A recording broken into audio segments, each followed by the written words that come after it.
Christmas, a time of joy, festivity, and family. A time when lights twinkle in the night, the smell of pine fills the air, and families come together in warmth. Yet, beneath all this cheer, there lies a question that many rarely ask. Why do we celebrate Christmas the way we do today? What has happened to the holiday that once marked the birth of a humble child in a manger, surrounded by animals and a starry sky? How did we get from the simple nativity scene to the grand spectacle of today's Christmas? The story begins long before the jolly figure of Santa Claus or the first Christmas tree. The true origin of Christmas is far more mysterious and complex than most people realize. The birth of Jesus Christ, the very foundation of Christmas, is celebrated on December 25th. But did you know this date wasn't chosen because it's the actual birthday of Jesus? In fact, the Bible doesn't give us any specific date for Christ's birth. So, where did December 25th come from? What hidden story lies behind this seemingly innocent date? To understand that, we have to travel back in time to ancient Rome, nearly 2,000 years ago. The early Christians did not celebrate the birth of Christ. In fact, they had no tradition of celebrating birthdays at all. But the Romans had a different story. December 25th was already a special day for them. It was the day of the Sol Invictus, the unconquered sun, a pagan festival celebrating the rebirth of the sun. As the days grew shorter, the Romans believed that the sun was dying, but on the 25th, the sun began to rise again, a symbol of hope and renewal. By the time Christianity spread throughout the Roman Empire in the 4th century, there was an uneasy blending of pagan and Christian traditions. The Church, eager to convert pagans, saw an opportunity. Rather than trying to erase the deeply ingrained festival of the sun god, they co-opted it.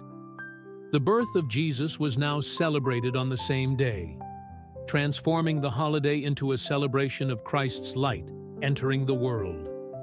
But this wasn't a peaceful transition. The move to Christianize a pagan festival sparked debates and conflict. For many, the Sol Invictus festival had deep religious significance, and replacing it with a Christian holiday was seen as controversial.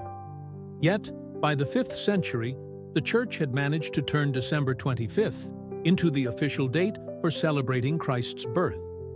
But the echoes of pagan influence would continue to resonate throughout history. Fast forward to the Middle Ages, and the picture of Christmas changes once again. Now, the focus isn't on solemnity or reverence. It's about chaos, indulgence, and revelry. Christmas was a day marked by feasts, plays, and a temporary abandonment of social norms. The festival of Saturnalia, an ancient Roman holiday, was revived, and for a brief time, society was turned upside down. Masters served their servants, people gambled, and public festivals filled the streets. But here's the kicker. The Church, trying to assert control over the holiday, quickly realized that the Christmas celebrations were getting out of hand. The true Christian message of humility, peace, and goodwill was being drowned out by excess and debauchery. People began to drink excessively, gamble, and behave recklessly, turning what should have been a sacred time into something almost unrecognizable. And yet, this wild celebration only grew more popular. Pause and reflect for a moment. Can you imagine the stark contrast between today's peaceful Christmas gatherings and the medieval Christmas celebrations, where entire communities would engage in drunken revelry? How did this chaos survive for so long? Then, in the 17th century, the Puritans in England, disgusted by what Christmas had become, took drastic action. They banned Christmas altogether. Yes, you heard that right. Christmas was not a public holiday for the Puritans. They saw it as a pagan celebration that had lost its connection to Christ. They even went so far as to shut down the Christmas markets and forbid any festive gatherings. But, even as the Puritans tried to suppress the holiday, something more insidious happened. The idea of Christmas didn't just vanish, it adapted. The holiday's focus began to shift again, slowly moving from religious reverence to more secular celebrations.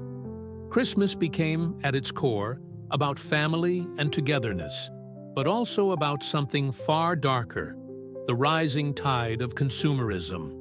The Industrial Revolution in the 18th and 19th centuries had already begun to reshape society in ways we are still feeling today.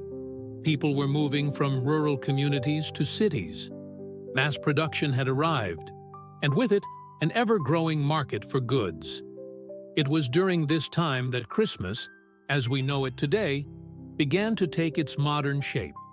The commercial Christmas we see today didn't appear overnight. It was a gradual process that took centuries.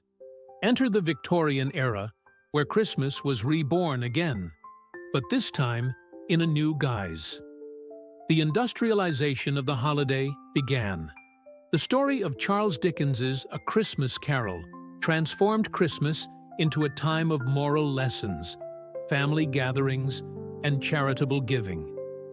The once hedonistic holiday became a time for compassion, for helping the poor, and for reflecting on the year that passed.